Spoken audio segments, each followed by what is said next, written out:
நாளை 4 மாவட்டங்களில் மிக கனமழைக்கு வாய்ப்புள்ளதாக சென்னை வானிலை ஆய்வு மையம் அறிவித்துள்ளது. கிழக்கு இந்திய பெருங்கடல் பகுதி மற்றும் அதனை ஒட்டிய தென்கிழக்கு வங்கக்கடல் பகுதியில் நிலவிய காற்றழுத்த தாழ்வு பகுதியானது தென்கிழக்கு வங்கக்கடல் மற்றும் கிழக்கு இந்திய பெருங்கடல் பகுதியில் ஆழ்ந்த காற்றழுத்த தாழ்வு பகுதியாக வலுப்பெற்றது. இது நாளை தெற்கு வங்கக்கடலின் மத்திய பகுதியில் காற்றழுத்த தாழ்வு மண்டலமாக வலுப்பெறக்கூடும்.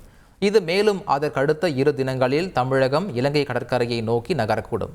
இந்நிலையில் அடுத்த 48 மணி நேரத்திற்கு கடலோர தமிழகத்தில் ஒரு சில இடங்களிலும், உள் தமிழகத்தில் ஓரிரு இடங்களிலும், புதுவை மற்றும் காரைக்கால் பகுதிகளிலும் லேசானது முதல் மிதமான மழை பெய்யக்கூடும்.